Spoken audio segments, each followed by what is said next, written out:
আমরা আজকে আসছি তৎকালীন 1870 সালের রংপুর জেলার দারোয়ানি থানা, বর্তমান যেটি নীলফামারী জেলার সৈয়দপুর। আমরা এই মুহূর্তে আছি সৈয়দপুর রেলওয়ে স্টেশন এবং সৈয়দপুর এখানে আসার উদ্দেশ্য হচ্ছে সৈয়দপুর রেলওয়ে কারখানাটি দেখা। কারণ আমরা জানি যে বাংলাদেশে দুইটি বৃহত্তম রেলওয়ে কারখানা রয়েছে।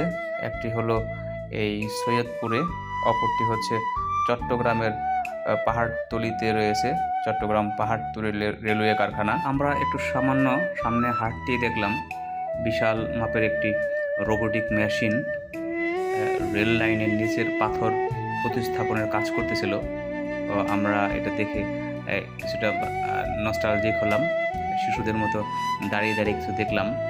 কিছুক্ষণ দেখার পর রেল স্টেশনটি ক্রসিং করে আমরা হাঁটতে শুরু করলাম রেলওয়ে কারখানার দিকে।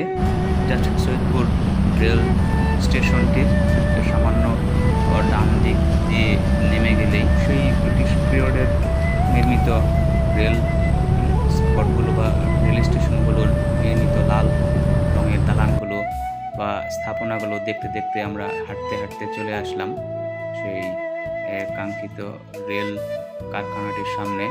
সবচেয়ে মজার বিষয় হচ্ছে এই রেল কারখানাটি যেখানে আছে তার পাশে পুরাতন একটি বাজার সেখানে আছে, অর্থাৎ পুরান রেল লাইনের উপরে বসা একটি বাজার আছে, অনেকটা দেখতে থাইল্যান্ডের সেই বিখ্যাত বাজারের মতো। যদিও হয়তোবা এই রেল লাইন ধরে এখন বর্তমানে রেল চলাচল করে না, কিন্তু এই রেল লাইনটির উপরেই এই বাজারটি স্থাপিত এবং দেখলাম যথেষ্ট পরিমাণে লোকজনে ভরপুর। আমরা হাঁটতে থাকলাম এবং হাঁটতে হাঁটতে চলে আসলাম রেল কারখানাটির সামনে। আমরা যখন এসে পৌঁছাইলাম এই রেল কারখানাটির সামনে, তখন আসলে এটি অফিসিয়ালি বন্ধ ছিল, যার কারণে ভিতরে এন্ট্রি নেওয়ার সুযোগ ছিল না। আমরা যিনি ওয়াচম্যান ছিলেন তার সাথে একটু কথা বললাম। তিনি বিনয়ের সহিতই বললেন যে এই মুহূর্তে কিছুতেই এন্ট্রি দেওয়ার সুযোগ নেই, যেহেতু সরকারি অফিস। আমরাও কোনো না কোনোভাবে বিধি লঙ্ঘন করার চেষ্টা করিনি, বরং সেখান থেকে আমরা ওয়াচম্যানের পারমিশন সাপেক্ষে সামনে থেকেই কিছু ভিডিও ধারণ করি।